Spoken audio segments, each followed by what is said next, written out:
Hello, my intelligent friends. Welcome to this lecture on accounting standard number 5.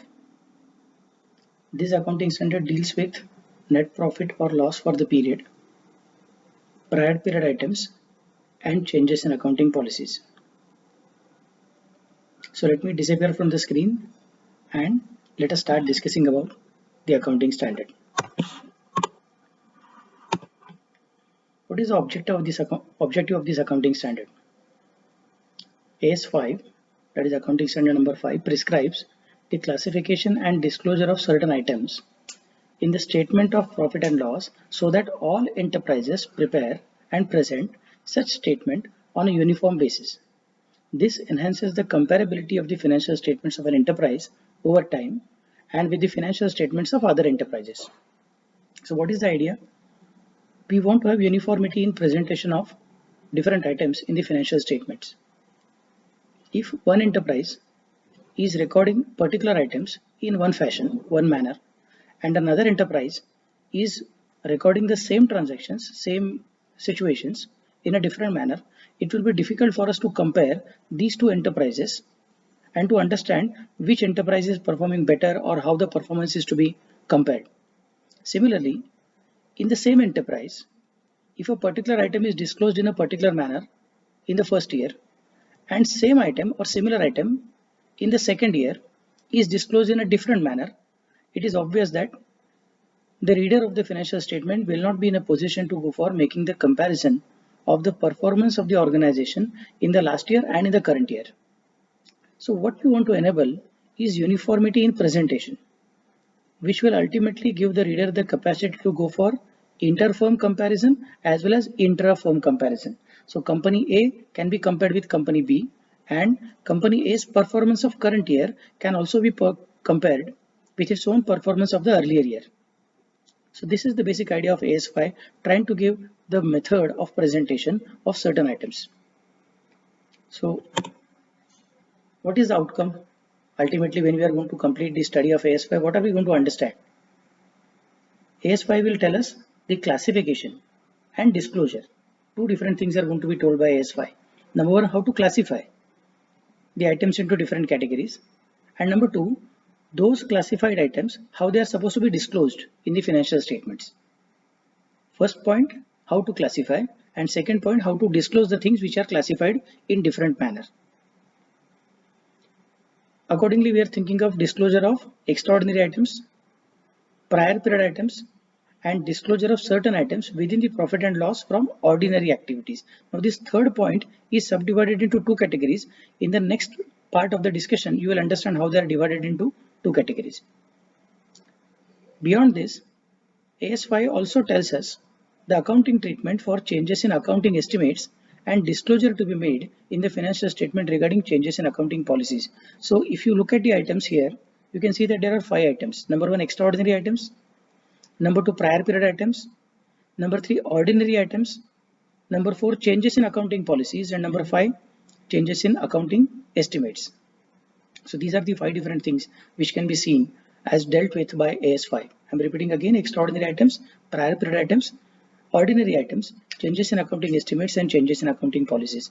Out of which, first 3 items, extraordinary items, prior period items, and ordinary items, we are only talking about how to classify them and how to disclose them.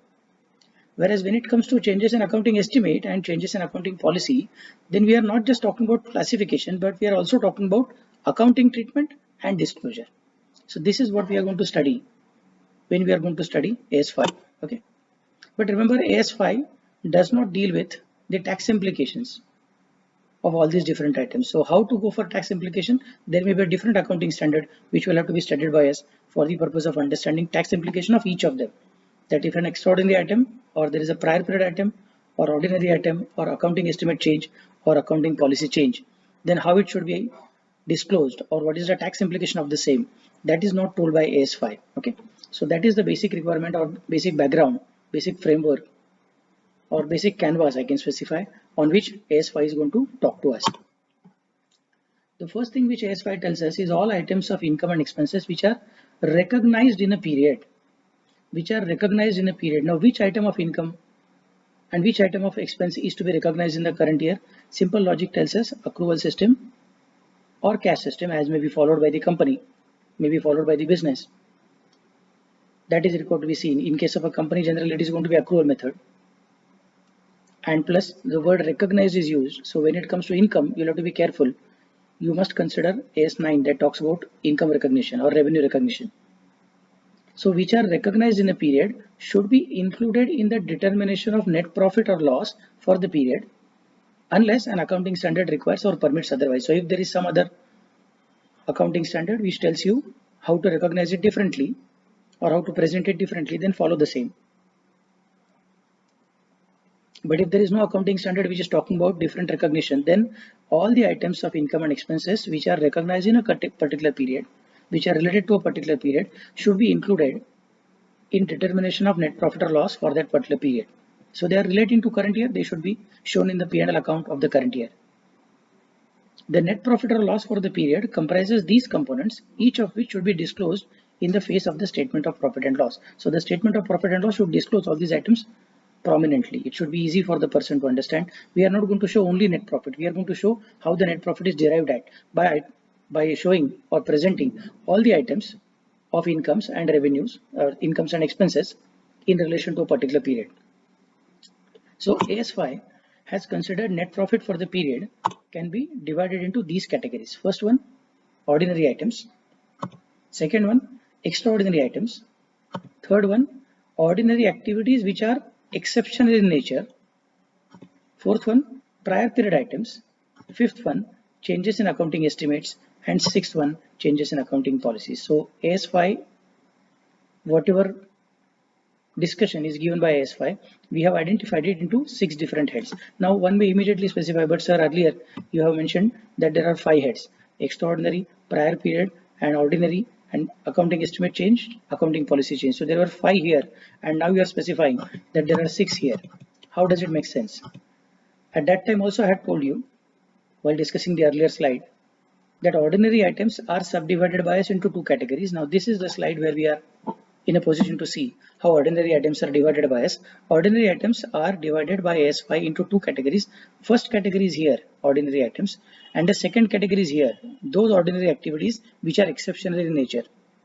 So remember, extraordinary and exceptional are 2 different things.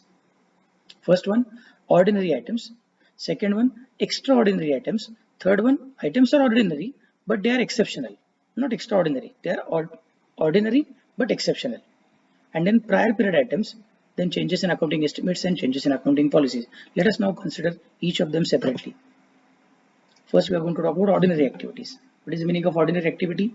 These are the activities which are undertaken by an enterprise as a part of its business, and such other related activities which the enterprise engages in furtherance of or incidental to or arising from the main activities. So any business which is, let us say, engaged in the business of buying and selling of goods, then buying and selling of goods can be considered as ordinary activities, and all other activities which are, or all other transactions which are entered into by such business for the purpose of enabling the activity of buying and selling of goods will be also considered as ordinary activities. So paying of office rent, paying of office salary, electricity charges of office, salesman's salary, all these different things will also be considered as ordinary activities because they are related to the main activity. So the meaning is very simple. These are the activities for which the business is started. Examples are profit or loss on sale of merchandise, or loss on sale of unsold inventory at the end of the season, etc. And there is no special requirement given by accounting standard number 5 for disclosure of these different items. So these are to be shown in the regular manner in which we have always studied when we introduced ourselves to the concept of bookkeeping and accountancy. So you may have to consider sales on the credit side of the P&L account, or sales as a part of revenue, and then different expenses one by one. Don't consider one single item called as expenses, but identify different expenses just like the ledger account, and then present them one by one.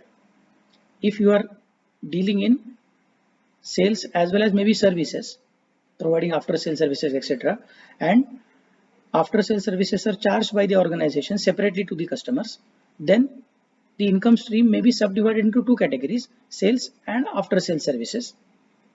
But individual transaction of sale of goods to each and every customer need not be reported in the statement of profit and loss. So you might have had numerous transactions, maybe thousands of transactions or lakhs of transactions in a current year. You are just required to identify out of them how many are sales transactions and how many are transactions of after sales services. Take the total of sales transaction, take the total of after sales services transaction, and then you can consider only those two items in your income part or income recognition or income segment of your P&L account. And under expenses, you need not show salary paid to A, B, C, D, and maybe there are 15,000 employees working in your organization. Then you need not show salary of each and every employee separately. You can just have one single heading called as salaries. You can have one single heading called as purchases. So there is no special disclosure requirement for each and every transaction which is of ordinary nature. You can club those transactions based on the group to which they belong, and you can show the group directly in the profit and loss account. So what is ordinary activity? Before we go ahead, let us make a summary. These are the main activities for which the business is started, or the activities supporting main. These are the activities which are also supporting main activities. So main activity for which business is started plus any other activities which are supporting the main activity. These are considered as ordinary activities. For them, there is no separate disclosure required for each and every transaction, but you can group the transaction into single category, and based on that, you can go for presenting them as a part of a group in the P&L account. Okay, so these are the things to be kept in mind. Let us consider next item, which is called as extraordinary activities. Now we'll have to be careful here. These are not the activities for which business is started. Ordinary means main activities for which business is started. So extraordinary means obviously those activities for which business was never started. We never intended them to happen, but they're happening. So incomes or expenses that arise from events or transactions that are clearly distinct from the ordinary activities of the enterprise and therefore are not expected to recur frequently or regularly. So number one, they are not at all part of the main activities. They are not the things for which the business is started. And at the same time, they are not recurring in nature. So number one, they are not a part of the ordinary activities, and number two, they are not recurring also.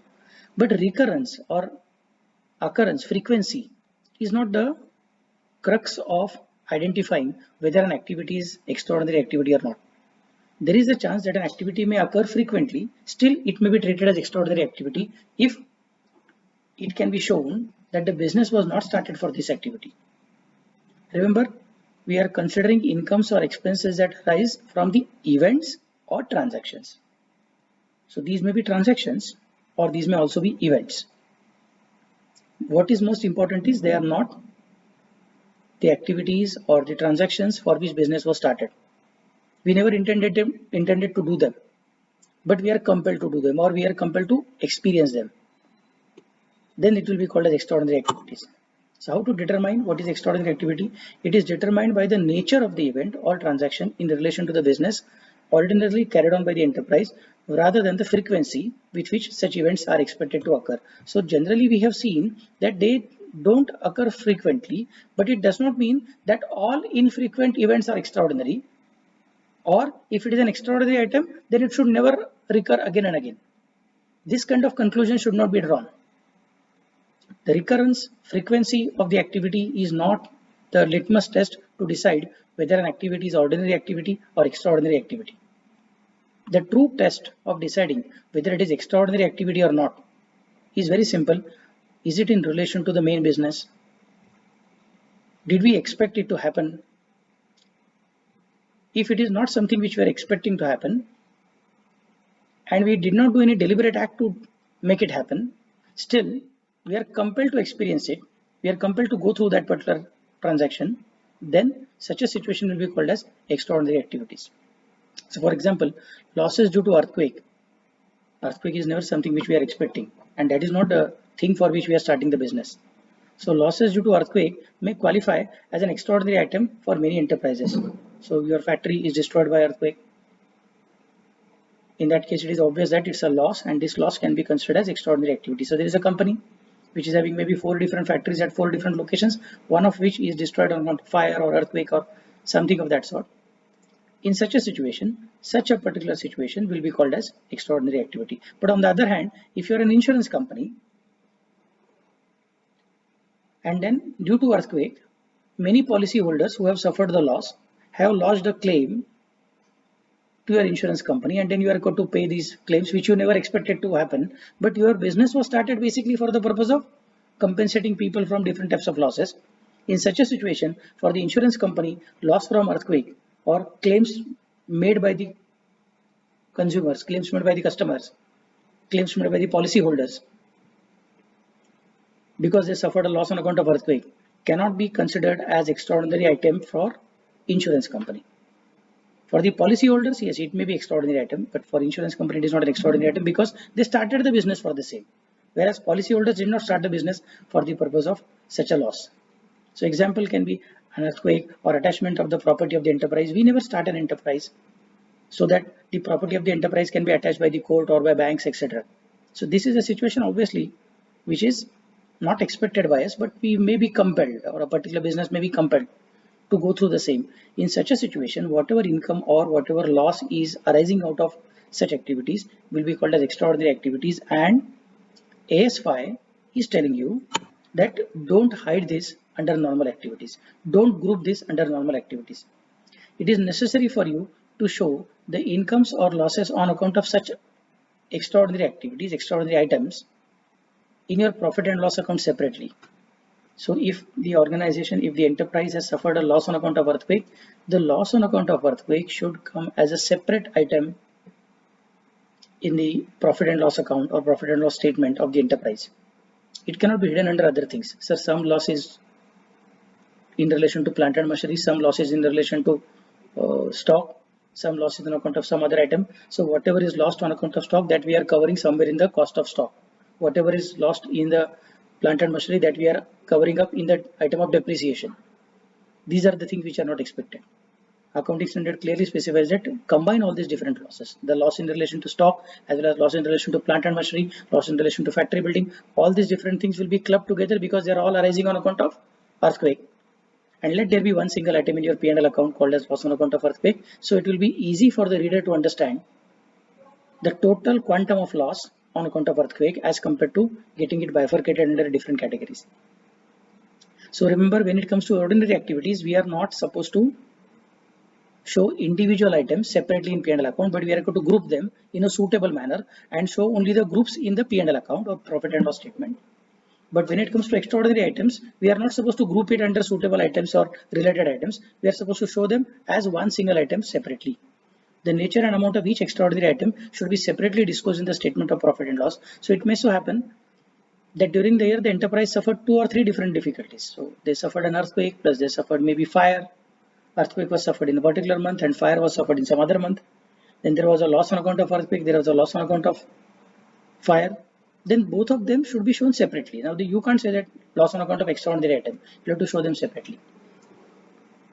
But loss of stock is adjusted in stock, and loss of plant is adjusted in depreciation of plant, and loss of factory building is adjusted in depreciation of factory building. These kind of things are not expected to be done by you. Show them as one single item of extraordinary loss which the organization has suffered. Or you should not do loss of stock on account of earthquake plus loss of stock on account of fire combined together as loss of stock in P&L account. That is not something which is expected. You are required to show the nature of extraordinary item, whether it is earthquake or fire or theft or what is the case, how it is affecting the organization, how it is affecting current year profit. This is not something which we wanted to happen. This is not something for which the business was started. So these are the activities totally unrelated to main activity of the business. We never wanted them to happen, but they are happening. Then they should not be grouped under any other regular group of account, but there should be a separate account, separate disclosure in the P&L profit and loss statement. Okay. Next one is ordinary activities which are exceptional in nature. Ordinary activities. So this is what is a part of your main activities. Since you are calling it as ordinary activities, that means it is the main activity for which business is started. So these are ordinary activities, but they are exceptional. That means they are non-recurring in nature. So when we are saying ordinary activities in the first point, that means we are saying they are recurring. Salary paid to employees, rent paid to the landlord, electricity charges paid to the electricity supply company, depreciation happening on the asset. These things will be considered as ordinary activities. Loss on account of earthquake, loss on account of fire, loss on account of social unrest. That will be considered as extraordinary activity. Now we are getting out of that. Now we are talking about ordinary activity. That means in a main activity of the business is going to result in these activities. We already knew that these things will happen. These are not unexpected for us. These are not something which we want to avoid. These are going to happen. We know them. But we also know that they are not regular, like salary and rent and depreciation and electricity charges, etc. They are exceptional. They will happen maybe in a span of 10 years, maybe once or something of that sort. They are totally exceptional. What are these different types of activities? So these are the items of income and expenses within the profit and loss account from the ordinary activities, and they are of such size or nature or incidence, three different things, either their size or their nature or their occurrence, that is incidence, frequency, that their disclosure is relevant to explain the performance of the enterprise for a particular period. Then they are called as ordinary activities, but which are of exceptional nature. Very simple examples: write down of inventories to the net realizable value, as well as reversal of such write downs. So you are having a value of, you are having inventories, you are having stock of different commodities, and then you feel that their today's market value has gone down and probably they are now not possible to be sold by you even at their cost. So you expect that their net realizable value is going to be falling below the cost. Then you are going to show it. This is considered now exceptional item, ordinary activity, exceptional item. This is a part of normal business, that the value of stock, market price of the stock may go up and down. Then it will be considered as exceptional item. Similarly, you are restructuring the activities of the enterprise, and then you are reversing any provisions for the cost of restructuring. Or maybe you have disposed of certain fixed assets, and the asset disposal has resulted either in profit or loss. Then such profit or loss, which is obviously non-recurring in nature, but it is out of fixed assets, and you always knew that when the fixed assets are purchased, they are going to be sold by you at a particular period of time when they are becoming useless, or when their expected useful life is already over. At that time, you may enjoy profit or you may suffer loss. Then such a profit or loss, which is of irregular nature, which is of infrequent nature, that will have to be considered as an exceptional item. Or maybe long-term investments are disposed of, they are resulting in profit or loss, or legislative changes having retrospective application, that the law is expecting you to pay for certain expenses in a different manner. For example, gratuity is required to be paid, or provident fund is required to be paid. Earlier, our organization was not covered by the provisions of that law, but all of a sudden government has made a change, and government has specified that your organization is also included, and you are required to provide for gratuity from earlier date. Then this will be considered an exceptional item. Litigation settlement, some court case is pending with against the company, against the enterprise, and now the judgment of the same is available. This litigation result may be either in favor of the organization or maybe against the organization. The result impact will have to be shown in profit and loss account, and this is an exceptional item. Similarly, any other reversal of provisions which were made in the past, and now we want to specify that it is excessive depreciation which we want to write back, or excessive RDD which we want to write back, etc. So these are exceptional items. This is not mistake in any estimate, remember. There is no mistake. We think that this is not required. So these are exceptional items.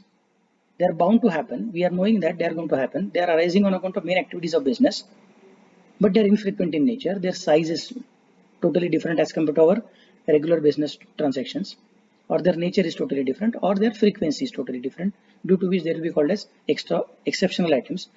Activities are ordinary, but the nature is exceptional. Okay.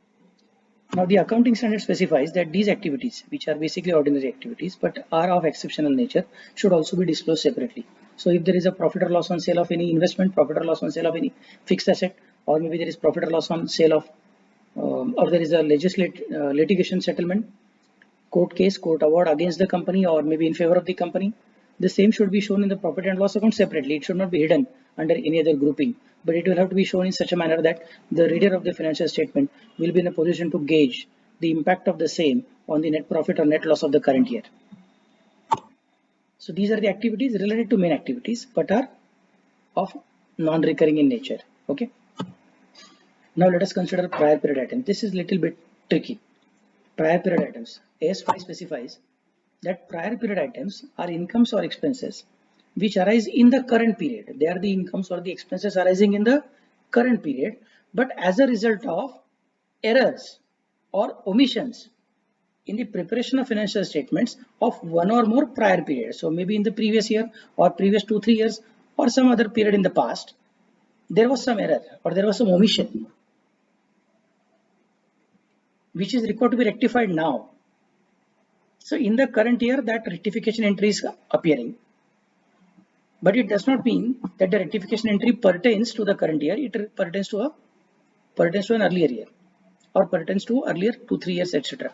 Then they are called as prior period items. So the crux, the litmus test of identifying whether it is a prior period item or not is whether there was an error or omission in the past which is rectified by us now. If yes, then it will be called as prior period item.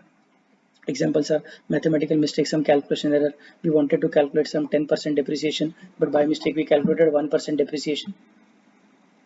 Or we should have written an amount of 1,50,000, but by mistake we wrote an amount of maybe 2,50,000. So that is mathematical mistake. Or mistakes in applying accounting policies. For example, FIFO, LIFO. Then at that time you were required to consider which lot to go out first.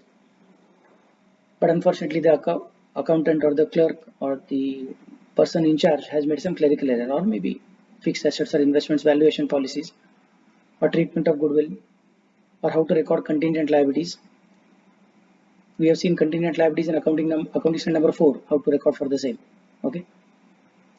There is a mistake in applying. So accounting policy is there, which we are following properly, but in a particular year we made a mistake, and that mistake we are going to rectify now.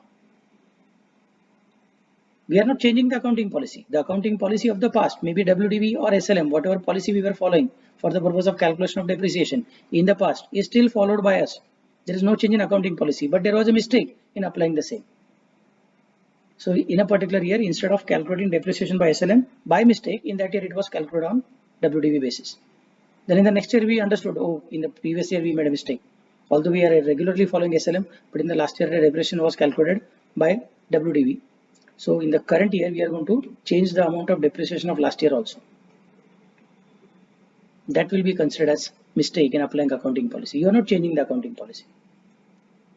Earlier you are following FIFO, now also you are following FIFO. You are not changing FIFO to LIFO. You are not changing FIFO to weighted average. You are continuing with the same, but there was some mistake earlier, and that is rectified by you now. Or misinterpretation of fact. For example, a debtor has already turned to be a bad debtor, but we did not recognize the same. We have still continued to carry him in the books of accounts as a normal debtor, but now we have understood that he is not a good debtor. It is required to be written off. Or maybe oversight, plain oversight. We forgot to charge depreciation on something, or we forgot to include something in the P&L account. Maybe when we are preparing the P&L account, we were required to write the amount of closing stock, and for that purpose we demanded a sheet of closing stock details from the stores department, and stores department sent us a big Excel sheet. We took a printout, and the printout was of maybe 15 pages, and while taking the totals we had just made a mistake. We just omitted 2 or 3 sheets in between, and each sheet was having its own subtotal. There was no grand total. We took the total separately. So since we have missed 2 sheets, it's obvious that the total is going to be wrong, and this was understood afterwards in the next year. So in the next year we are going to rectify the oversight of the earlier year. Then this will be called as prior period item. So prior period items are not ordinary items of exceptional nature, because ordinary items of exceptional nature doesn't involve any mistake. But prior period items means mistake of the past, rectification in the current year. Then it is called as prior period item. So one can say that there are ordinary items, then there are ordinary items of exceptional nature, and there are prior period items. All of them appear to be ordinary, but ordinary items are following their simple logic: no individual disclosure of each and every transaction. Grouping and group wise disclosure is more than sufficient. Ordinary transactions but exceptional nature, irregular or different size or different nature, then they should be disclosed separately. There is no mistake in them. It is a transaction which happened in that year, but its size is different. It's a transaction which happened in that year, but its nature is different. It's a transaction which happened in that year, but it is totally infrequent. This is not going to happen for next 5 to 7 years again. In that case, it is considered as ordinary item, but of exceptional nature. Now we are talking about prior period items, That means this is not a transaction of current year. This is not a transaction of current year. This happened in the past, but at that time it was either omitted or it was recorded in a wrong manner. Now we are just rectifying that mistake. Then it will be called as prior period item. AS5 specifies that these items are also required to be disclosed separately in the profit and loss account as prior period items. Now these prior period items you may calculate or you may present before calculating net profit of the current year, but as a separate item, or it may also be presented as a separate item, always as a separate item. That is necessary. It should not be clubbed under any other thing. It will have to be shown as a separate item, but it may be shown after calculating current year net profit. So you will consider current year income minus current year net expenses is equal to current year net profit. Then you will specify and prior period items. The impact of the same is going to be shown separately, and thereafter you will calculate current year net profit after adjusting prior period items. So you will have two different figures of net profit. One is net profit before adjusting prior period item, and another one is net profit after adjusting prior period items, which is also an acceptable presentation. AS5 specifies either you can show two different figures of net profit before adjustment of prior period, after adjustment of prior period, or you may show one single figure of net profit of current year, and all the items of prior period are also going to be considered, presented in the profit and loss statement before calculating current year's net profit itself. But they will have to be shown separately in both the types of presentation. So this is what is about prior period items. So these are items appearing in the current year, but due to mistakes or omissions in the past. The next item, there were 6 different things which we had seen in AS5. The next one is changes in accounting estimates. Now what is a change in accounting estimate? How does it happen? And why it should not be considered as prior period item? Because estimates are changing. When we are thinking about prior period, remember there is no situation that in the past some information was not available, hence we made a mistake. When we are thinking about prior period items, the mistake was a clerical error or a calculation error or implementation of accounting policy error. It was a mistake. All facts were known to you at that point of time. There was no facts which were hidden from you. All facts were known to you. Still some mistake happened. And that mistake is going to be rectified in the current accounting year. Then it is called as prior period item. On the other hand, when you are thinking of changes in accounting estimates, that means in the past, certain transactions, or I'll not say transactions, certain events were recorded for which exact information itself was not available. That's why it was recorded on estimated basis. And at the time of making estimation, certain information were not available. And now that information has come to light. So now we feel that in the past, when we made the estimates, at that time, if we would have taken into account this information also, then our estimates would have been different. Remember, one may specify such that this is also a mistake. No, this is not a mistake. Mistake is you knew everything, still you made a mistake. Then it is called as mistake. Then it will be considered as prior period item. Whereas you knew only 2 things. You never knew the third thing. And third thing has come to light today. It was never possible to be known maybe in the past when the estimates were made. And now they are coming to light. So you are interested in making the changes. Then this should not be mixed with, this should not be classified as prior period item. This is a change in accounting estimate, because now you think when you purchase the asset, you are of the opinion that asset can be used for 10 years. When you purchase the asset, you are of the opinion that the asset can be used for 10 years, and now 7 years have gone. You have already calculated depreciation on the basis of 10 years. You have already charged depreciation for past 7 years. And at the end of 7th year, you have come to realize that the asset is impossible to be used for the remaining 3 years now. Although we were expecting it to use it for next 10 years, but unfortunately its life has ended. The asset has broken down. It is necessary for us to write it off. Now here you will find, or at the end of 7th year, we are in a position to understand that asset can be used only for next 1 year and not for next 3 years. Now here what is happening, that this information that asset can be used for maximum period of 8 years was not available when the asset was purchased. At that time we were of the opinion that asset can be used for a period of 10 years. It was not a mistake. It was based on some sound technical analysis. But afterwards, some new information has come into existence. Some new information came to light. that 10 years period of the life of asset is possible when a particular climate is there. And unfortunately, our factory is maybe near seashore, due to which there is different type of wind to which the machinery is continuously exposed. Therefore, erosion of the spare parts is happening in a different manner. So if same plant and machinery is used maybe in some hilly areas, then it may have a different life. Whereas for our business, same plant and machinery is giving a maximum life of 8 years. This was never known to us when we purchased the plant and machinery. So we assume that this is going to be used by us for 10 years, just like our friends who are having their business in hilly areas. And now we have understood after completion of 7 years that it can be used only for 1 more year. So this is an estimate which was made in the past, which has gone wrong, but it has not gone wrong on account of our calculation errors. Because at that time this information was not available. Same machinery, hilly areas, different life, same machinery, seashore, different life. This information was not available at the time of making estimate. So now we are changing the estimate. Now we are considering it here. So certain entries are not based on transaction, but they are made to account for events or contingencies. These entries depend on estimation of amount of the events. So they are not transactions. Depreciation is not a transaction. Depreciation is an estimate. Or RDD is not a transaction. RDD is an estimate. So amount of depreciation or RDD are based on estimates. Accounting estimates by their very nature are approximations, so they may need revision as additional information becomes known.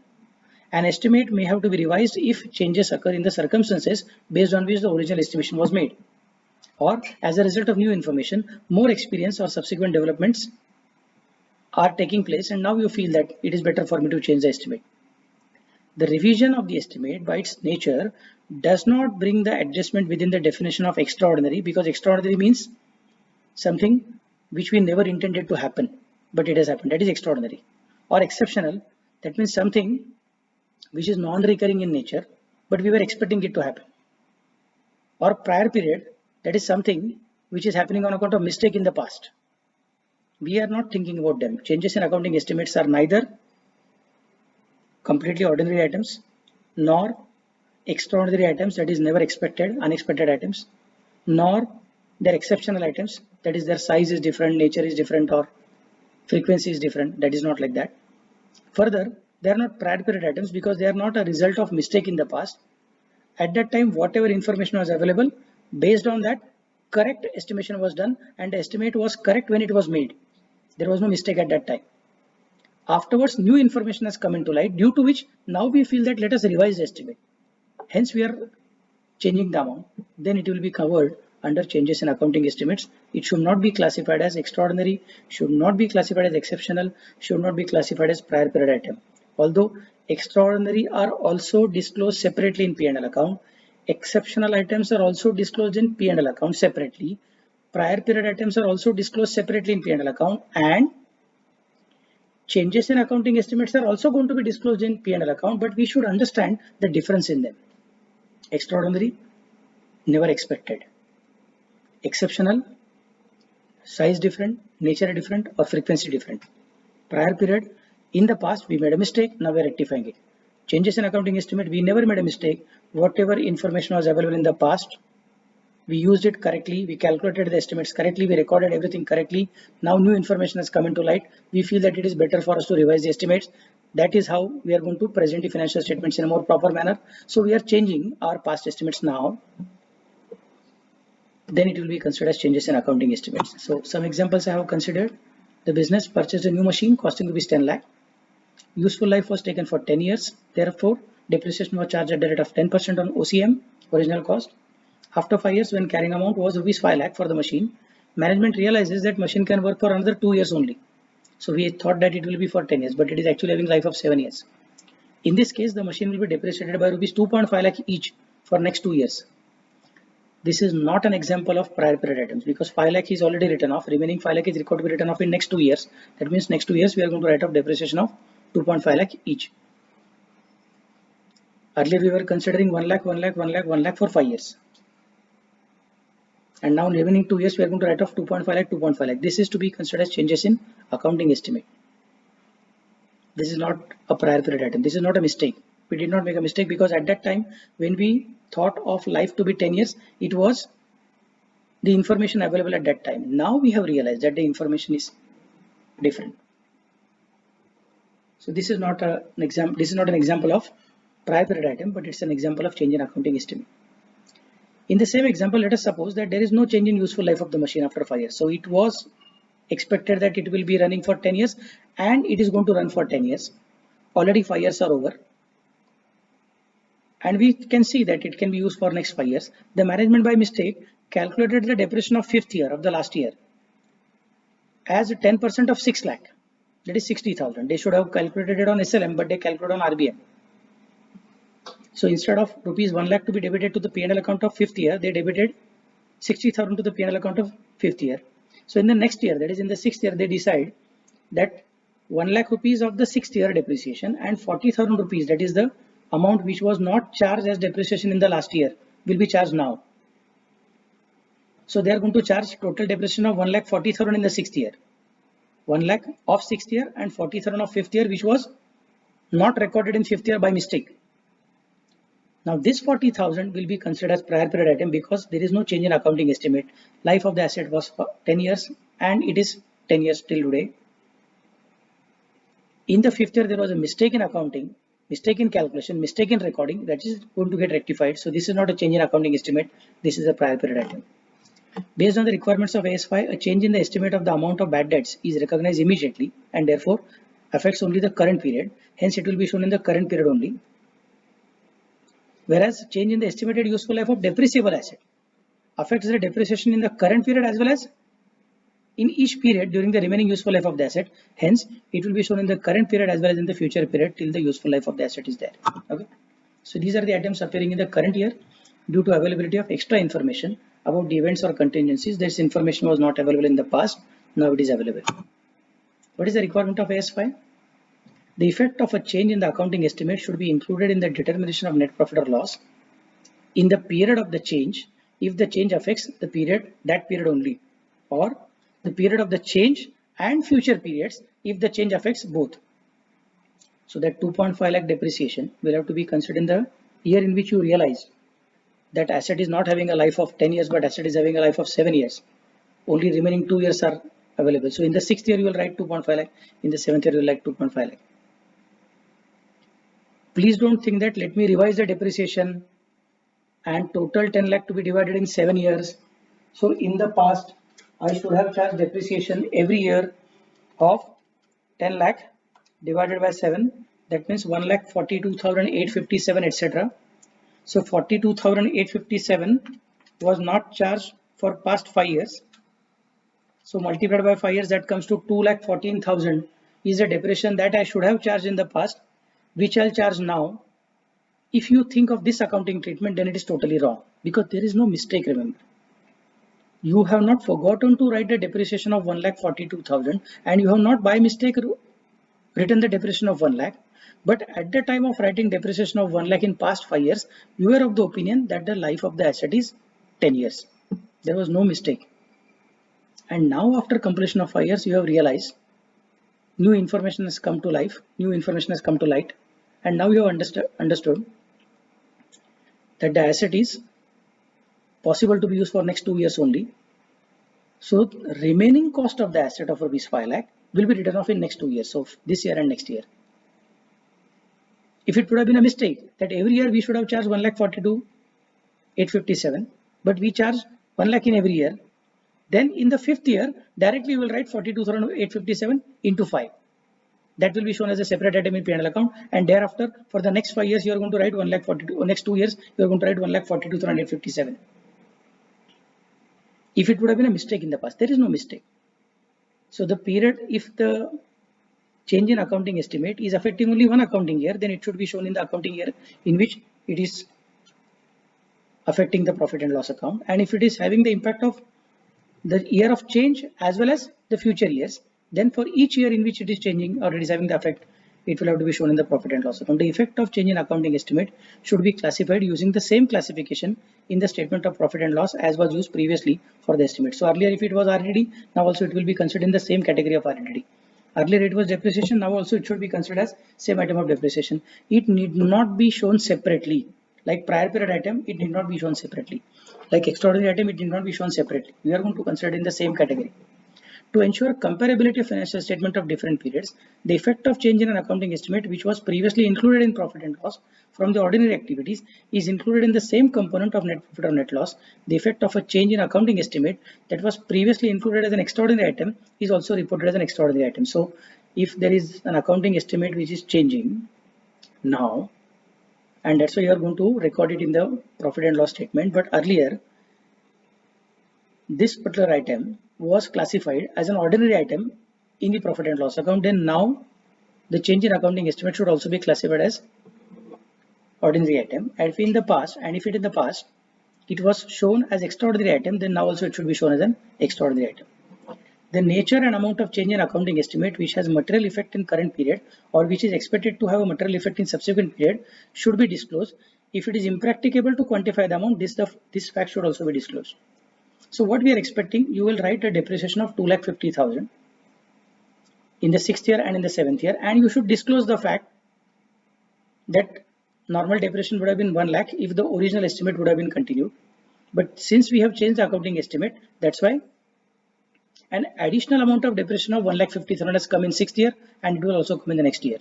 So what you are doing is, you are not rectifying the profit and loss account, you are not showing depreciation separately, but you are considering last year depreciation of 1 lakh, current year depreciation 2,50,000, and then you are disclosing the fact that current year depreciation of 2,50,000 includes 1 lakh as per original estimate and 1,50,000 as per revised estimate. That will be shown separately by way of a disclosure. But most important, in the P&L account, if you are considering previous year figure and current year figure, then you can see previous year figure is 1 lakh and current year figure is 2.5 lakh. It is not like a prior period item that entire amount of 1,50,000 is shown separately. It will be shown as per the original classification of the old item as per the last year or as per the past years. This is the impact of changes in accounting estimates. Now when we think of changes in accounting policies, this is the last item, 6th item. How does it work? There was a different policy in the past which we are changing now, and we are coming into new type of policy. There was a different policy in the past which we feel is not suitable for our organization. Better presentation or better calculation of profit can take place if we are changing the accounting policy. In that case, you are going away from the old accounting policy. There was no mistake, remember. The old accounting policy was adopted after careful consideration, and now those considerations have changed. Those events or those different points which helped us to adopt the old accounting policy are no more relevant. Hence, we have decided to change the accounting policy. So there is no mistake. There is no change in accounting estimate also. A policy itself is changed. We were following SLM, we are going to follow RBF. Simple example. Then it will be considered as changes in accounting policy. So accounting policies are specific accounting principles and the methods of applying those principles adopted by an enterprise in preparation and presentation of financial statements. Accounting policies can be changed only when the adoption of different accounting policies is required by statute. So when the law has told that you are no more allowed to follow an old accounting policy, now the law itself has changed. So you have to compulsorily change the accounting policy, or for compliance with an accounting standard, or there is a revision in accounting standard and the new accounting standard tells you law is not changing, law is same, but accounting standard has revised and due to which you need to go for changing it. Or maybe earlier your organization was not covered by an accounting standard, it was not applicable to you, now it is applicable to your organization, so you'll have to change the accounting policy. In the past, since the accounting standard was not applicable, you were following any accounting policy which you were thinking correct. But now, since the accounting standard is applicable to your organization, now you don't have the choice of your own mind, you'll have to accept whatever is specified by the accounting standard.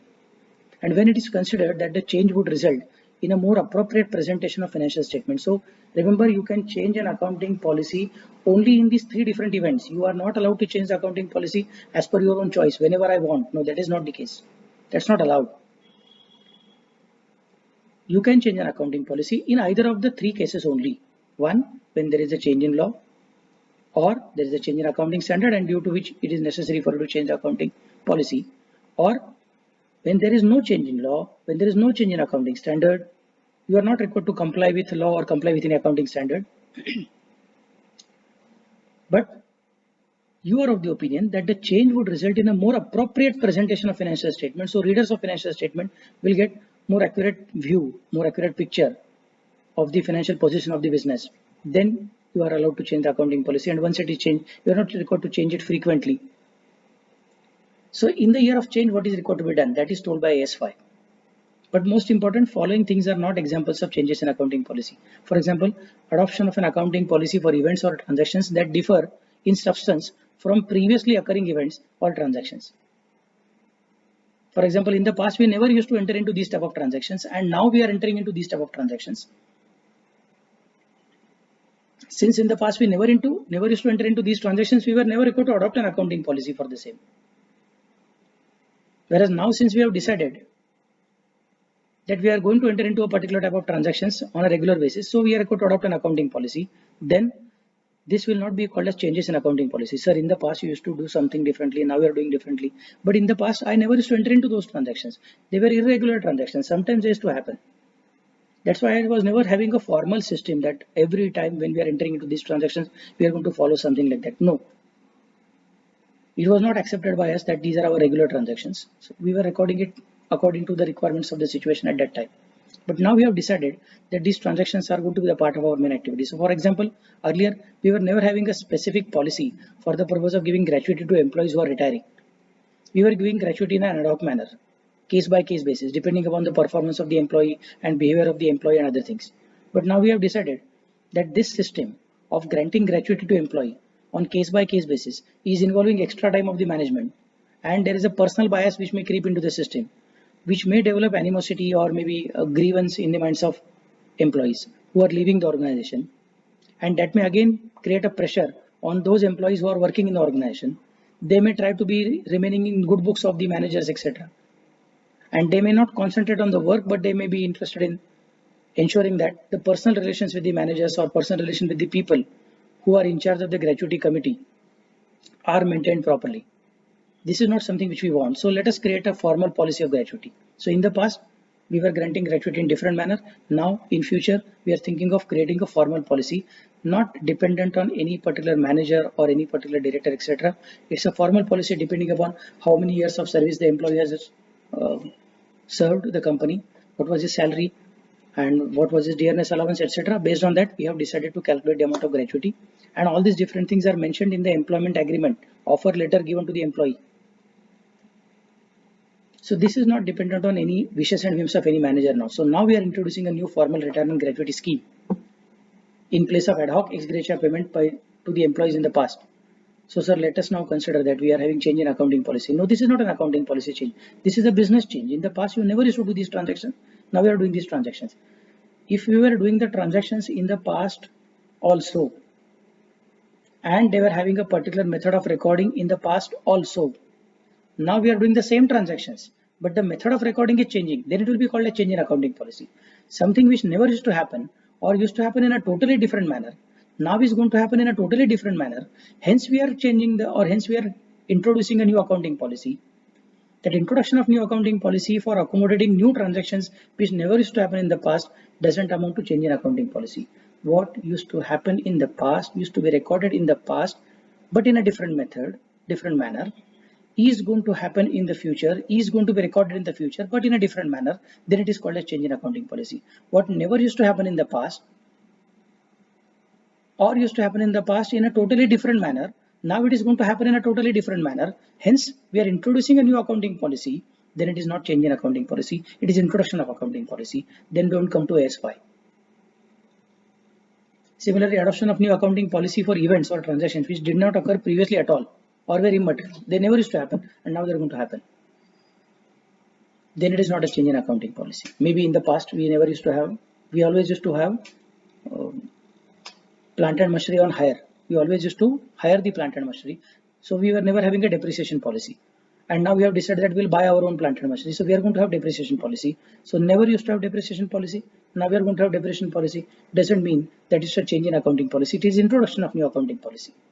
So first point is these events used to happen differently. Now they're going to happen differently. Hence we are introducing new accounting policy. That is not called as change. Similarly, never used to happen in the past. Now they're going to happen in the future. This is also called as introduction of accounting policy, not a change in accounting policy. So what is change in accounting policy? Events that used to happen in the past, used to be recorded by a particular method in the past, are going to happen in the future. Events are same. Their occurrence is same, but the method of recording is changed, then it is called as change in accounting policy. I hope it is clear to all of you.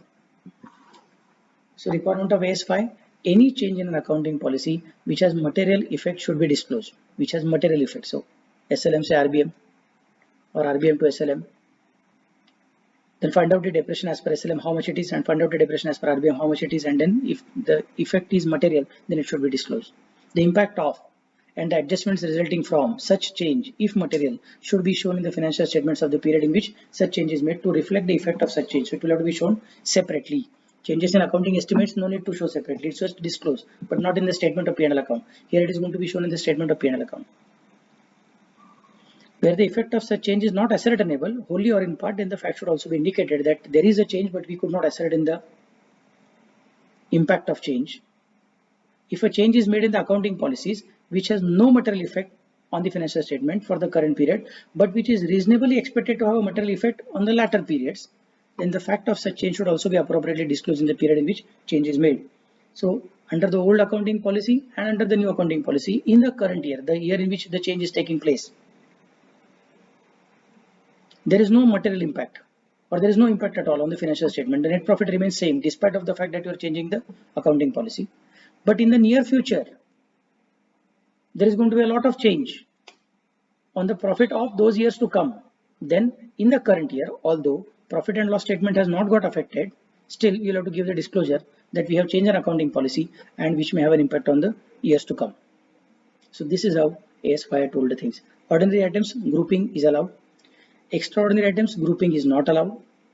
They will have to be shown individual transactions, individual events, individual amounts separately. Ordinary items but extraordinary exceptional nature will have to be shown separately.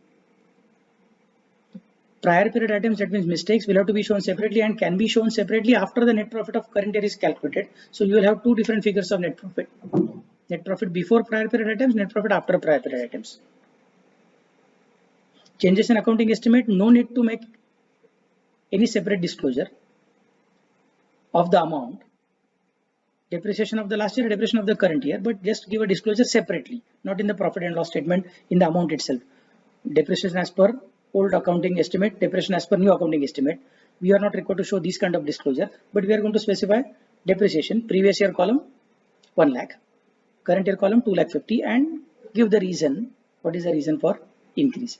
No need to show depreciation in the previous year column 1 lakh, current year column also 1 lakh plus one more item, additional depreciation due to change in accounting policy. No, that is not required. You can just specify depreciation in the previous year column 1 lakh, current year column 2 lakh 50, and then by way of a note, you can specify that accounting estimate has changed due to which current year depreciation has gone up by 1 lakh 50,000. But it's a separate thing. In P&L account, you can just specify depreciation 1 lakh, depreciation 2 lakh 50.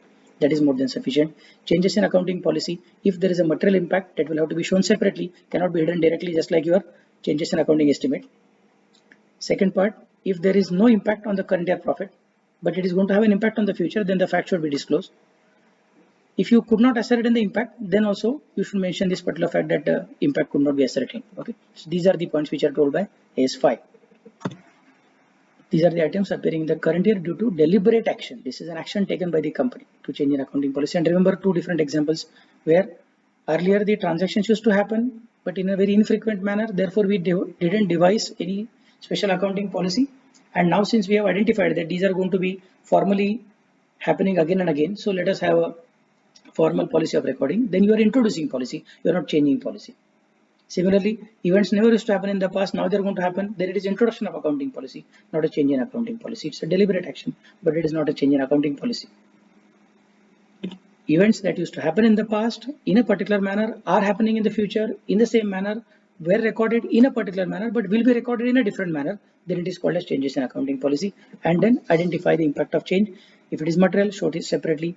If it is impossible to calculate, disclose the fact that it is impossible to calculate. If it is not material in the current year but having material impact on the future, don't forget to disclose the fact that in the current year accounting policy change, no impact on current year profit, but future profits are going to get affected. Okay, let us consider the illustrations. First illustration, fuel surcharge is billed by the State Electricity Board at provisional rates. So Electricity Board is giving us bill which is made up of two different things. One is electricity charges and one is fuel surcharge. out of which the fuel surcharge amount is calculated by the electricity board at a provisional rate, not at a confirmed rate, not at a final rate. It means they are telling you that final bill we are going to give you separately for fuel surcharge. Final bill for fuel surcharge of rupees 5.30 lakh for the period from October 2001 to September 2007 has been received. So period is from 2001 to 2007. It was received and it was paid in February 2008. That means it was paid in the accounting year of 2007-8. However, the same was accounted for in the year of 2008-9, but it was not recorded in 8-9 at all. This bill was recorded in the year of 2008-9. Comment on the accounting treatment done in the said case. Very good question. So first thing, electricity board has given us electricity bill every year, every month. We are paying it properly. And that bill is consisting of two things, electricity charges and fuel surcharge.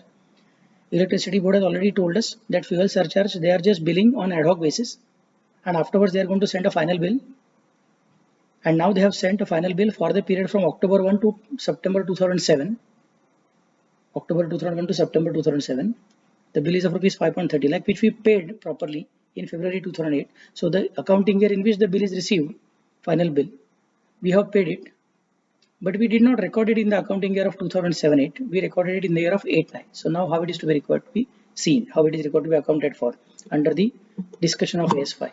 So net profit AS5 divides into, or disclosure requirements are for 6 different items. Ordinary items, this is not an ordinary item, that is for sure. This is related to electricity, but this is not an ordinary item because it is a fuel surcharge of the past year now recorded. Extraordinary items which are unrelated in nature. This is not unrelated to the main business. Electricity charges is a part of our business. So these are not extraordinary items also. This is not changes in accounting estimate also, as well as this is not changes in accounting policy, because we did not make any estimate. Whenever bill was sent to us, we have already paid it. And the arrangement with the electricity board is such that they are not going to give the bill confirm amount every month, but they are going to send it on provisional rate basis, and afterwards they are going to confirm the exact amount of fuel surcharge. So this is not our estimation mistake, or this is not change in our estimates. We never made any estimate. We did the transaction according to the bill.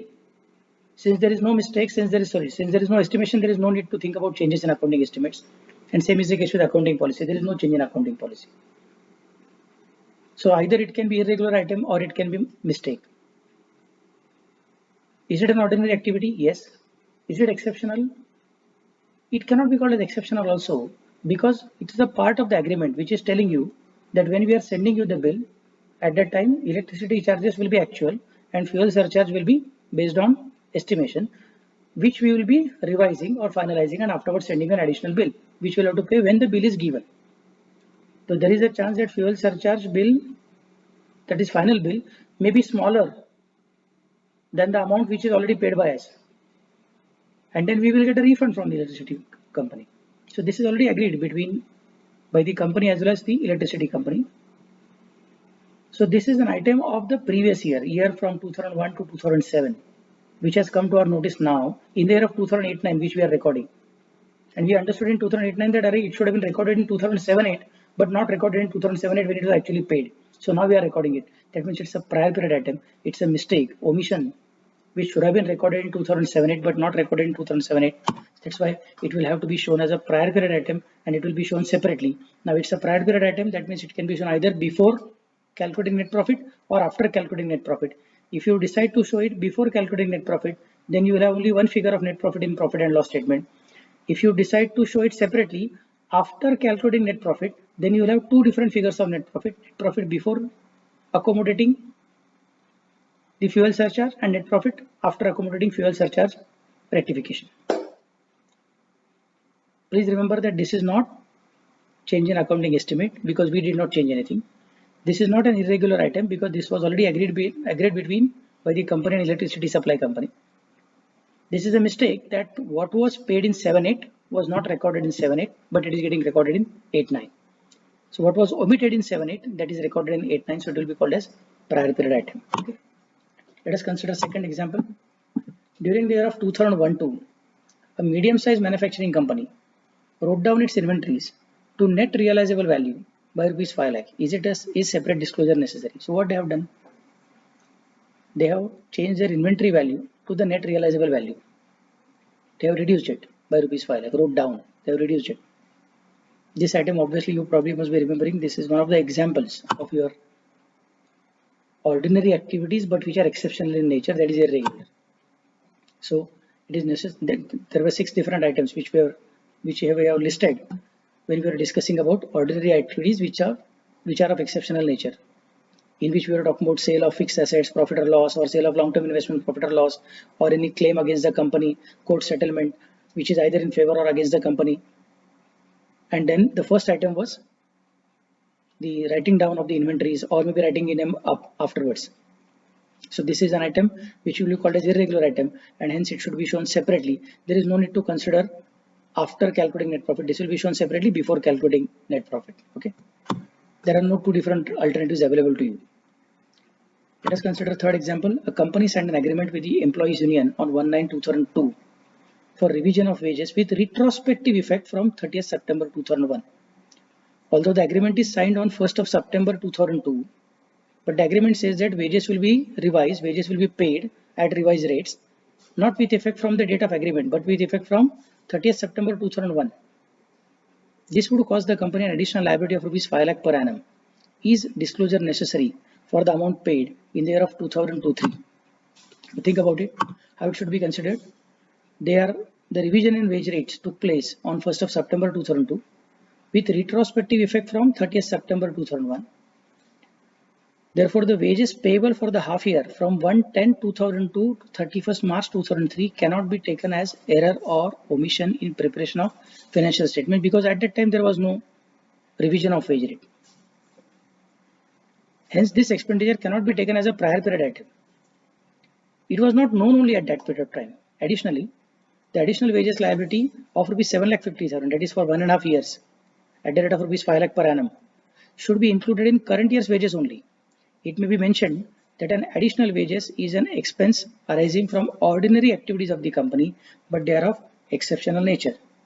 When the item of income and expenditure within the profit and loss from ordinary activities are of such size or nature or incidence that their disclosure is relevant to explain the performance of the enterprise of the period, then the nature and amount of such items should be disclosed separately. So what you are supposed to do, you are required to specify additional wage liability of rupees 7,50,000 separately. So normal wage rate, normal wages plus additional wage liability. But it is not a prior period item because there was no mistake when we recorded the wages at old rates. And this is not change in accounting estimate because it is a transaction. Accounting estimates are not transactions, but they are approximations. When we are thinking about R&D, when we are thinking about depreciation, these were not transactions. These were events which we are knowing that they are happening, but their exact transactions, or there were no two different parties with which we are doing the transaction. That is accounting estimate. So that is a different situation. This is a different situation. This can be considered as an irregular item, but its nature is different. This is not going to happen every year. Its size is also different. So it will have to be shown separately. Okay. Next one is the company finds that the inventory sheets of 31st March 2001 did not include 2 pages containing details of inventory. So it's a mistake. They did not include 2 pages. I think I had discussed this particular point when we were talking about mistake. Worth rupees 14.5 lakh, state how will you deal with the following matters. So in the year for the year ended 31st March 2002, when you come to know that the opening stock is wrong, you are required to change that particular thing. Then how are you going to consider? It's a mistake, prior period item. It will have to be shown separately. Either it can be shown before or it can be shown after the calculation of current year net profit. And let us consider last example, illustration 5. Explain whether the following will constitute a change in accounting policy or not as per AS5. Introduction of formal retirement gratuity scheme by an employer in place of an ad hoc ex gratia payment. This is an example which we have discussed earlier. This doesn't amount to change in accounting policy. This is introduction of accounting policy. Similarly, management decided to pay pension to those employees who have retired after completing 5 years of service in the organization. So earlier this was not decided. This is a new decision. This is not an accounting policy. This is a decision, business decision. Such employees will get pension of rupees 20,000 per month. Earlier there was no such scheme. So in the past there was no pension. This transaction never used to happen. Now this transaction is going to happen. That means this is introduction of accounting policy again. This is not change in accounting policy. So there is no need to disclose them separately. Okay, both these items will not be shown separately in the financial statement. They will be shown as a part of regular thing. Previous year column amount will be small, 0, and current year column amount will be there. No separate disclosure is necessary. So this is all which is required to be discussed or understood in relation to AS5. Thank you very much for being with me. I'll be sending the presentation in our Google Classroom, and I'll be also uploading this particular video to YouTube. If you are having any doubt, you can ask it either in Google Classroom or you can ask it in YouTube video also. Okay, so thank you very much. And in the next lecture, I'll be talking about AS9.